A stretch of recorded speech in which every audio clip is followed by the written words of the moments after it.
ஈரானின் மறைந்த உச்ச தலைவர் அயதுல்லா அலி காமேனியின் இறுதி சடங்குகள் தற்போது நடைபெற்று வருகின்றன. ஆனால் அவரது மகனும் தற்போது நாட்டின் புதிய உச்ச தலைவராக பொறுப்பேற்றுள்ள முஸ்தபா காமேனி இந்த நிகழ்ச்சியில் கலந்து கொள்ள மாட்டார் என்று அறிவிக்கப்பட்டுள்ளது. பொதுவாக தந்தையின் இறுதி நிகழ்வில் குடும்ப உறுப்பினர்கள் பங்கேற்பது இயல்பு. ஆனால் இங்கு பாதுகாப்பு காரணங்களால் வேறுபட்ட சூழல் உருவாகியுள்ளது. குறிப்பாக இஸ்ரேல் தரப்பில் இருந்து ஏற்பட்டுள்ள அச்சுறுத்தல்கள் காரணமாக முஸ்தபா காமேனியின் உயிருக்கு ஆபத்து இருக்கலாம் என பாதுகாப்பு அமைப்புகள் எச்சரித்துள்ளன. இதன் காரணமாகவே அவர் பொதுவெளியில் தோன்றாமல் இருக்க முடிவு செய்யப்பட்டுள்ளதாக கூறப்படுகிறது. இந்த முடிவு குறித்து ஈரானில் உள்ள இந்தியாவிற்கான பிரதிநிதி அயதுல்லா ஹக்கீம் இலாகி இந்தியா டுடே ஊடகத்திற்கு உறுதிப்படுத்தியுள்ளார். அதில் தற்போதைய பதற்றமான சூழலில் அவரின் பாதுகாப்பு முழுமையாக உறுதி செய்ய முடியாது என்பதால் அவர் இறுதி சடங்கில் பங்கேற்கவில்லை என்று தெரிவிக்கப்பட்டுள்ளது. மாதந்தோறும் ஃபர்ஸ்ட் சண்டே அன்று கிரியாஸில் நாம் வாங்கும் அனைத்து பொருட்களுக்கும் exciting offers and gifts.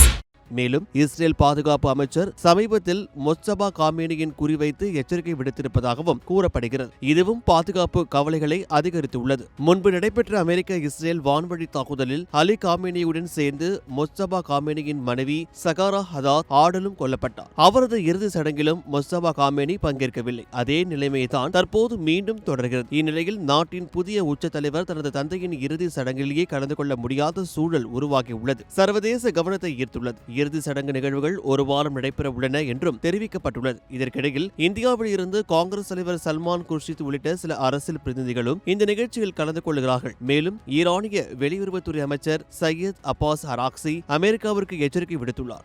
Iran தலைவர்களுக்கு எந்தவித அச்சுறுத்தலும் ஏற்பட்டால் கடுமையான பதிலடி கொடுக்கப்படும் என்றும் அவர் தெரிவித்துள்ளார்.